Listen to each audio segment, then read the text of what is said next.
हमारी सरकार के साथ हमारी डिमांडों पे सहमति बन रही है। जैसे कि पहले सहमति नहीं बन पा रही थी, उसमें पहली डिमांड थी वीसी साहब का इस्तीफा।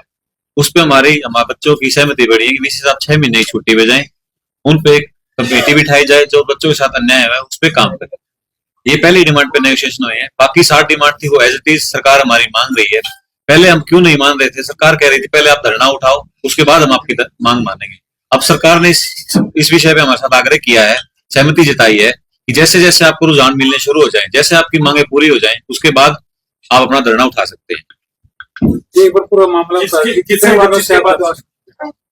हमारी श्री महिपाल डांडा जी से बातचीत चल रही थी इस विषय पे, उनके साथ हमें आश्वासन मिला है और उन्होंने स्पष्ट किया इस आश्वासन से कि आपकी मांगे पूरी हों। हमारी मुख्य मांगे जो थी, जो सबसे पहली मांग थी वो हमारी ये थी कि वीसी सर का इस्तीफा हो, लेकिन जैसे सिर्फ हमारी पहली मांग पर जो है नेगोशिएशन हुई है, उसके अलावा सरकार ने जो है 2 से 8 हमारी डिमांड है उन पे पूरी तरह से सहमति जताई है विदाउट एनी नेगोशिएशन।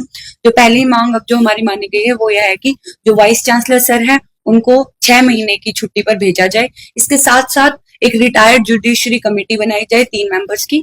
जो दूसरी डिमांड हमारी वो है कि डीएसडब्ल्यू चीफ सिक्योरिटी ऑफिसर और रजिस्ट्रार जो है उनका सस्पेंशन किया जाए, उनको पोस्ट से एडमिनिस्ट्रेटिव जो उनकी पोस्ट है उससे परमानेंटली हटाया जाए। इसके साथ साथ जो डीन पीजे सर हैं, डॉक्टर कपिल अरोड़ा है, डॉक्टर दलीप बिश्नोई है और डॉक्टर अतुल डिंगरा, इनको भी इनकी पद से हटाया जाए। इसके साथ तीसरी डिमांड हमारी यह है कि जो सीएसओ है चीफ सिक्योरिटी ऑफिसर, उसको परमानेंटली सीसीएस एचयू कैंपस से, मेन कैंपस से रिटायरमेंट तक बैन किया जाए।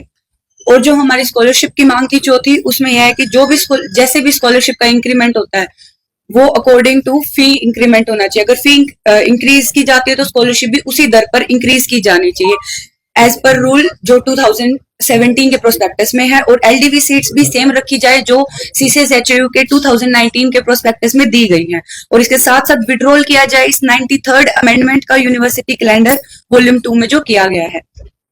पांचवी डिमांड हमारी है, जो भी बच्चे इस प्रोटेस्ट का हिस्सा रहे हैं या जो भी टीचर, नॉन टीचिंग स्टाफ इस स्ट्राइक में इन्वॉल्व रहे हैं, उन पर कोई भी लीगल या डिसिप्लिनरी एक्शन ना लिया जाए। छठी है जो हमारी मांग है वह यह है कि जो भी एग्जाम्स 10 तारीख के बाद हुए हैं, जितने भी एग्जाम्स, थीसिस सेमिनार या थीसिस सबमिशन और पीजी एंट्रेंस, वो सबके सब रीशेड्यूल किया जाए और बच्चों को अच्छे से टाइम दिया जाए, कम से कम वो 20 से 30 दिन के लिए एक्सटेंड किए जाए। 7वीं डिमांड जो है हमारी यह है कि जो यूनिवर्सिटी की एकेडमिक काउंसिल है उसमें 2 बच्चे स्टूडेंट्स के रिप्रेजेंटेटिव जरूर हो जो स्टूडेंट्स द्वारा ही इलेक्ट किए जाएंगे। 8वीं डिमांड हमारी राइट टू इक्वालिटी पर है कि जो यूनिवर्सिटी का फी स्ट्रक्चर है उसमें जेआरएफ और नॉन जेआरएफ स्टूडेंट्स के लिए सेम फी स्ट्रक्चर रखा जाए, और स्कॉलरशिप जैसे एमबीए और फिशरीज स्टूडेंट्स को नहीं मिलते उन्हें भी स्कॉलरशिप दी जाए।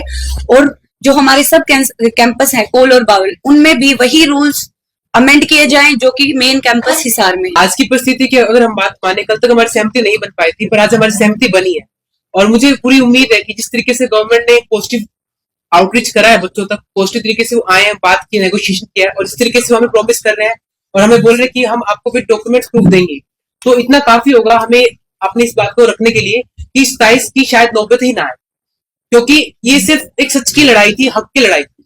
अगर वो हमें हक मिल जाता है तो हम बेफालतू में सरकार के खिलाफ क्यों जाना चाहेंगे या प्रशासन के खिलाफ क्यों जाएंगे।